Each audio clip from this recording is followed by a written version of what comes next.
नमस्कार। मैं बहुत दिनों बाद आज आप लोगों के बीच में हूँ। कुछ बातें बतानी थी, कुछ बातें करनी थी और मैं बहुत ज़्यादा अंदर कौतूहल से भरी हुई थी, तो मुझे लग रहा था कि मैं अपनी बात आप लोगों से शेयर करूँ।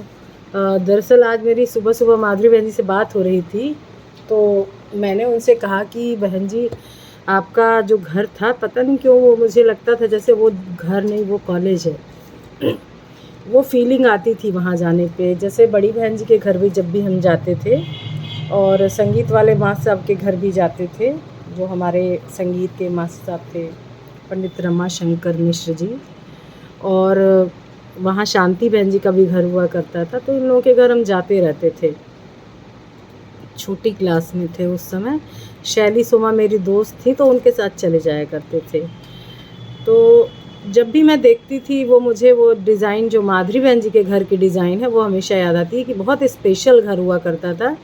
एक दरवाज़ा था, वो दरवाज़ा खोल कर के एकदम किनारे सीढ़ी थी, ऊपर जाना था। एक बड़ा-सा जो है खूब बाहर का एरिया और बहुत बड़ा-सा कमरा था। और जो नीचे का कमरा था उसमें पांडे बहन जी और बहल बहन जी रहा करती थी। तो मैं जाती थी। होता ये था कि अम्मा जो है सभी लोगों से परिचित थीं, तो जब भी अम्मा कोई अचार बनाती या जो भी होता, तो अम्मा कहती थी कि बड़ी बहन जी के यहाँ, सब लोगों के यहाँ जाके थोड़ा-थोड़ा अचार दे दो।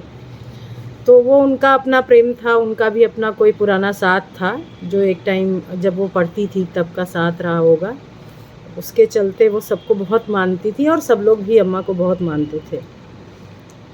मेन बात पे मैं आती हूँ। मेन बात ये है कि जब भी मैं उस जगह को देखती, तो मुझे ऐसा लगता कि जिला परिषद बालिका इंटर कॉलेज का ही वो एक हिस्सा है। तो मन में आती थी बात, पर किसी से कभी कुछ कहा नहीं, न पूछा। बड़ी बहन जी का घर भी मुझे याद है कि जैसे बरामदा था, घुसते ही 2 रास्ते थे। एक रास्ता किनारे से आंगन में जाता था और एक रास्ता ऐसे घुसते ही जो है बाएं साइड में एक कमरा था, फिर अंदर एक कमरा था, फिर और बाएं जाते ही एक कमरा और फिर रसोई थी, फिर बड़ा सा आंगन। तो वो सब मतलब इतनी बार मैं गई थी कि मुझे पूरा याद है। और ऐसे ही जस्ट उससे सटा हुआ ही घर जो है माधुरी बहन जी का था, जिसमें माधुरी बहन जी ऊपर रहती थी। एक बड़ा सा एरिया जो बचपन में मुझे जो दिखा था, वो बड़ा सा एरिया, अब मैं कभी जाके देखूंगी तो वो बड़ा है कि नहीं है मुझे नहीं पता। अब मैं जब जाकर कभी देखूंगी तो समझ में आएगा। जो स्पेशल बात है वो ये है कि आज मैंने जब माधुरी बहन जी से कहा कि बहन जी, वो मुझे पता नहीं क्यों कॉलेज का जैसे हिस्सा लगता था जहाँ आप रहती थी। तो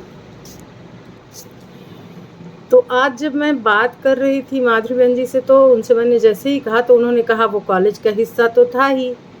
तो मैंने कहा कैसे कॉलेज का हिस्सा था? तो उन्होंने कहा पहले वहाँ से ही संगीत की शुरुआत हुई थी, संगीत की क्लास चलती थी और जो ऊपर जिसमें मैं रहती थी वो एक लाइब्रेरी थी कॉलेज की। और 8 तक ही तो था जिला परिषद बालिका इंटर कॉलेज, और जो बच्चे पढ़ते थे वो वहीं आते थे पढ़ने के लिए। ऊपर लाइब्रेरी थी, नीचे पढ़ाई होती थी 8 तक की। तो मतलब इतने छोटी सी जगह में वो शुरू हुआ था स्कूल, इतनी छोटी सी जगह में। और अब मैं ये सुन कर के रोमांचित हुई। उन्होंने बताया कि सन 1968 में जब बड़ी बहन जी आई, उसके बाद ही ये 8 के बाद ये जो हुआ है वो हाई स्कूल इंटर और ये सब की भी पढ़ाई शुरू हो गई। और बहुत सारे टीचर आए उसमें, बड़ी बहन जी आई और ये सुषमा बहन जी, बहल बहन जी, ये सभी लोग कहीं ना कहीं से पढ़ा कर आए थे। माधुरी बहन जी बिल्कुल नई आई थी, पहली बार सीधे लगभग 20-21 की उनकी उम्र रही होगी जब उन्होंने कॉलेज ज्वाइन किया था। तो वो जो एक्सपीरियंस बताती हैं कि मैं तो बिल्कुल एकदम जैसे एकदम साफ़ सुथरा उनको माहौल मिला था, बहुत अच्छा। और उन्होंने वहाँ पर कैसे बहुत सारे नॉवेल्स पढ़े, हिंदी के प्रेमचंद को पढ़ा उन्होंने।